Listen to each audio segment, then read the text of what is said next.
संपूर्ण महाराष्ट्रभर सध्या नगर परिषदेच्या निवडणुकांची रणधुमाळी चालू आहे. 2 डिसेंबर रोजी जी नगर परिषदेची निवडणूक पार पडणार होती, निवडणूक आयोगाने अचानक एक निर्णय घेतला आणि ती निवडणूक पुढे ढकलली. अर्थातच त्याचं मतदान हे 20 डिसेंबर रोजी निश्चित करण्यात आले. पण त्याचबरोबर जशी की ही निवडणूक चर्चेत आहे, या निवडणुकीमध्ये आणखीन एक महत्त्वाची निवडणूक चर्चेत आलेली आहे, ती म्हणजे फुरसुंगी उरुळी देवाची नगर परिषदेची निवडणूक.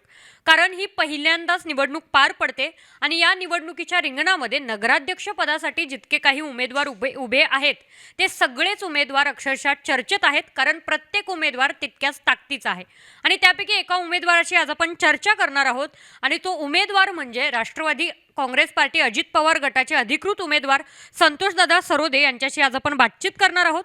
सर्वप्रथम सर, स्टार महाराष्ट्र न्यूजमध्ये आपलं सहर्ष स्वागत. नमस्कार मॅडम, मी संतोष फकीरा सरोदे. मी फुरसुंगी उरुळी नगर परिषदेचा नगराध्यक्ष म्हणून राष्ट्रवादी काँग्रेस पार्टीने मला अधिकृत उमेदवार या ठिकाणी जाहीर केलेला आहे.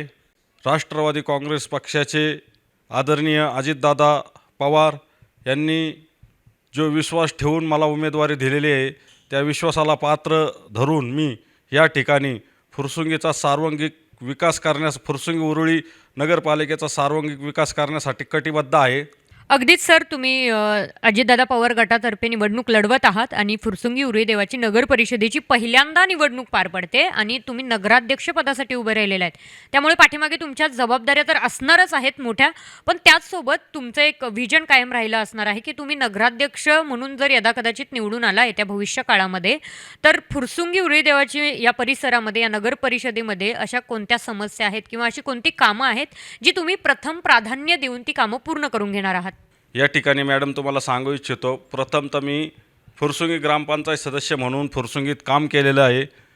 या ठिकाणी मी तुम्हाला सांगतो, राष्ट्रवादी काँग्रेस पक्षाचा सामाजिक न्याय विभागाला अध्यक्ष म्हणून काम केलेलं आहे. त्यानंतर पक्षाने जी जिम्मेदारी दिलेली आहे, पक्ष संघटनेत जी कामं केलेली आहेत, ग्रामपंचायत सदस्य ज्यावेळेस होतो त्यावेळेस प्रशासनाचा मला चांगला बारकाईने अभ्यास आहे. मी तुम्हाला एक गोष्ट सांगतो मॅडम, की भेकराई नगर फुरसुंगी उरुळी देवाची या ठिकाणी ज्या सोसायट्या असत्याल, वाड्या वस्त्या असत्याल, तिथं प्रथम तर चांगलं स्वच्छ पाणी देण्याचं या ठिकाणी मी तुम्हाला सांगू इच्छितो. त्याच्यानंतर रस्ते असतील, अतिक्रमण असेल, रस्त्यातले अतिक्रमण असतील, हे मुक्त करण्याचं पहिलं या ठिकाणी तुम्हाला सगळ्या फुरसुंगी उरुळी देवाची नगरपालिका सगळ्या जनतेला मी सांगतो की ते पहिलं आश्वस्त करू शकतो. अगदीच तुम्ही ज्याप्रमाणे विजन सांगितलं त्याप्रमाणे फुरसुंगी उरुळी देवाची नगर परिषदेची निवडणूक पहिल्यांदा पार पडते आणि एक जबाबदारी तुमच्या पाठीमागे असेल की इथं काहीतरी वेगळं करून दाखवायला पाहिजे तुम्हाला, किंवा मग एकतर स्मार्ट सिटी जो उल्लेख सगळेच करतायत, ते एक स्मार्ट सिटीकडे पण एक वाटचाल तुम्हाला चालू करावी लागेल. मग त्याच्यासाठी तुमचे काय प्रयत्न असतील? या ठिकाणी तुम्हाला सांगू इच्छितो मॅडम, पारदर्शी प्रशासन आणि स्मार्ट शहर मिशन, नागरिक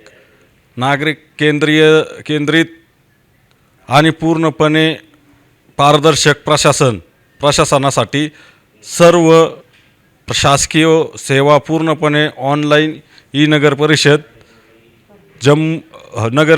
जन्म मृत्यू दाखले, तक्रार, मालमत्ता कर यासारखे कामं मी या ठिकाणी पुढच्या येणाऱ्या काळात करणार आहे. आमचे अंतिम ध्येय म्हणजे आधुनिक हरित सर्वसामायिक स्मार्ट शहर या ठिकाणी करण्यासाठी मी कटिबद्ध राहील. अगदीच त्याचबरोबर तुमच्यासोबत एक जबाबदारी आणखीन एक आहे की तुम्ही जसे उमेदवार आहात तसे तुमच्या पक्षाचे नगरसेवक पदासाठी भरपूर उमेदवार आहेत, तर त्यांना निवडून आणणंसुद्धा एक तुमची जबाबदारी असेल आणि तुम्ही निवडून येणं ही पण तुमचीच जबाबदारी असणार आहे. मग त्यासाठी तुम्ही नागरिकांना काय सांगू इच्छिता आणि तुमचे प्रयत्न त्यासाठी कशा पद्धतीचे आहेत? राष्ट्रवादी काँग्रेस पार्टीने या ठिकाणी 33 उमेदवार जाहीर केलेले आहेत. त्या ठिकाणी नगरसेवकासाठी 32 आहे आणि नगराध्यक्ष माझ्यासहित असे 33 उमेदवार आहे. तरी मी सगळ्या जनतेला मतरूपी आशीर्वादाने आमच्या 33च्या 33 जणांना तुम्ही आशीर्वाद द्यावा, हीच मी या ठिकाणी नम्र विनंती करतो आणि या ठिकाणी थांबतो. अगदीच सर, तुमची व्हिजन पण क्लिअर आहेत, पण एक सगळ्यात महत्त्वाचा मुद्दा पुण्यामध्ये किंवा संपूर्ण महाराष्ट्रामध्ये सध्या माता भगिनींच्या बाबतीत, महिलांच्या बाबतीत ज्या समस्या तुम्हाला चालू आहेत त्या चांगल्याच माहिती आहेत. आपल्या माता भगिनी सुरक्षित नाही आहेत, पण एका नगर परिषदेची जबाबदारी घेत असताना तुम्ही त्यांच्यासाठी काय प्रयत्न करू इच्छिता जेणेकरून येत्या भविष्य काळामध्ये तुम्ही त्यांच्या पाठीमागे खंबीरपणे उभं राहाल?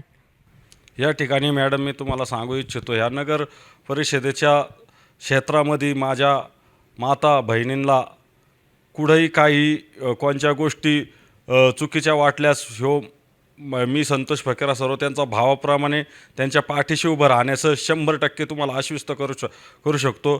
आणि रात्रीच्या 12 वाजता 1 वाजता किती वाजता जरी मला कॉल केला तरी तुमचा हा भाऊ तुमच्या पाठीशी उभा राहणार, हे संपूर्ण मी फुरसुंगी उरुळी नगर परिषदेच्या सर्व माता बहिणींना मी या ठिकाणी सांगू शकतो. या ठिकाणी मोठं सुसज्ज पोलीस स्टेशन असन, महिला पोलीस कॉन्स्टेबल असन किंवा भरारी पथक असन पोलिसांचं, या ठिकाणी रात्रचं नियोजन करण्यासाठी मी स्वतः नगर परिषदेच्या माध्यमातून मी पोलिसांना त्या गोष्टी 100% पूर्ण करण्यास सांगू शकतो. आणि ही मी तुम्हाला सगळ्या महिलांना आश्वस्त करू शकतो की रात्रीच्या वेळेस माझ्या माता भगिनी माझ्यासारख्या भावाला जरी फोन केला रात्री अपरात्री तरी तुमच्या पाठीशी मी उभा राहीन.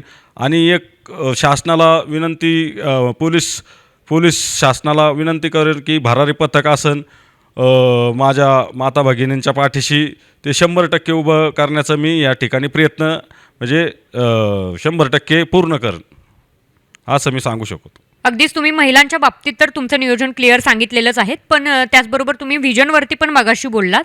पण फुरसुंगी उरुळी देवाचे हा परिसर असा आहे की इथे थोडंफार कधीतरी लोकांना पाण्याच्या प्रश्नाला सामोरे जावं लागतं, कधीतरी ट्रॅफिकची थोडीफार समस्या होते. तर या सगळ्या प्रश्नांच्याकडे तुम्ही काय, कोणत्या दृष्टिकोनातून बघता आणि काय उपाययोजना येत्या भविष्य काळात यावरती तुम्हाला करायच्या आहेत?